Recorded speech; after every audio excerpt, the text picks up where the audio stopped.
What I love about Hertfordshire is that educational psychologists are encouraged to be very autonomous.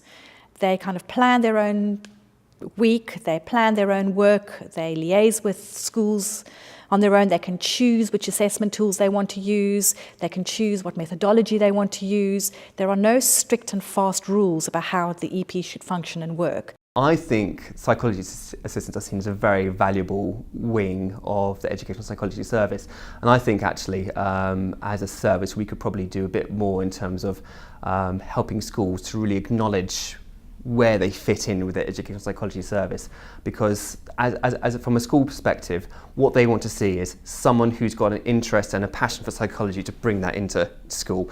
And actually I don't think they mind too much if it's going to be, you know, an EP, a psychology assistant. Once they have that person supporting them, schools really benefit from it and value it.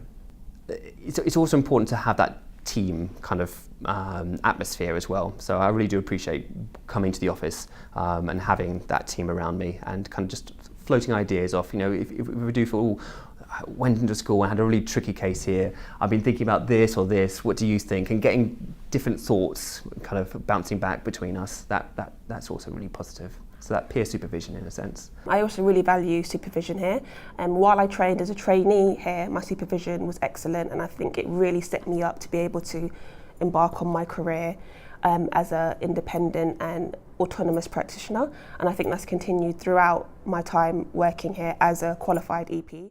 Particularly in Hertfordshire, one of the things that we really promote is the service involvement in projects, but also in the deliverables of service delivery. So for me, that's a real strength of the service within Hertfordshire.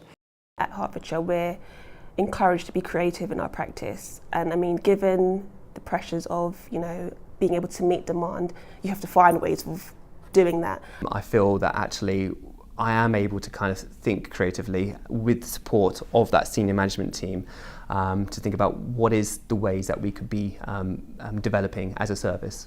Anybody within our structure where they've got an idea, they've got an innovation, that actually they feel more than able to talk about that and progress it, where we can see it's going to make a difference, and a positive difference to our staff or to the children or the families at the centre of all of our activity. Flexible working enables me to maintain a work-life balance, especially having a young child. And given the current climate, our capacity is very high, and being everywhere at one time just isn't possible. It's not a 9 to 5. What we're really pushing for staff to do is deliver the work, the professional activity of an educational psychology.